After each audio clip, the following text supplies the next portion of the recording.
Today on Can Haz Armory, how to make a quick little test kit to make sure your gear works when there's no armor around, and you don't have to have a box like I've got.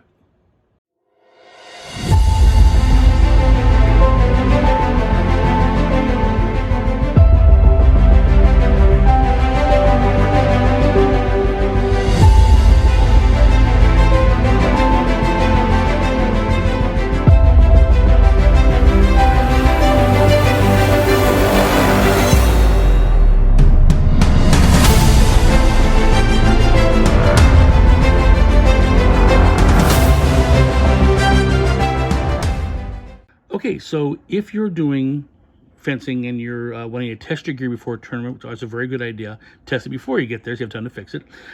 There are certain things you need to have to test your stuff, your weapons, your body cords, mass cords, your lames, depending which weapon you fence. So let's start with very, very basic. How do you test a weapon? Well, you could have a test box like this one from Blue Gauntlet. There are other companies make these. These are simply called go, no-go boxes. They do not give you resistance. They simply tell you if the weapon fires or not. You can get that one, or you can also get an ohmmeter, get an analog ohmmeter, because the digital ones usually don't have a fast enough sampling rate to detect micro breaks in circuitry, which is why, yes, my meter is digital because it's made for that purpose. A regular off-the-shelf digital meter is not going to be fast enough, which is why I have this as a backup. So get the analog ohmmeter. With this, you can test the body cords, you can test your weapons, you can test your lames resistance. How to do that is covered in other videos I've put up. But this is actually a very good one. This has continuity indicator, so when I short it out, that comes on, then I see the meter go. For foil, you're gonna need to have tape to tape your blade, your tip up. You're gonna need screwdrivers, either a flat one, which I think is a 3/32, or a NEP screwdriver if you use the NEP screws for foil or epee.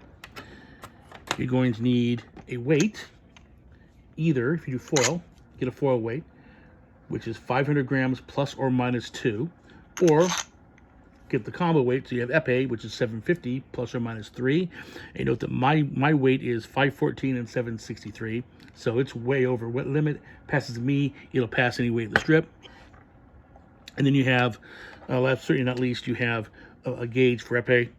This is a fan gauge from the Greenie. You can get, they have the Leon Pauls and the Ullmans are out there as well, different designs. And you have the 1.5mm shim here, and that means it must fit in the space between the top of the barrel and the bottom of the tip. And then you have the testers here for the residual travel. That's when you put the thing in, push the tip down. If the light fires, then it means the contact spring is too long. If it does not fire, you're good to go.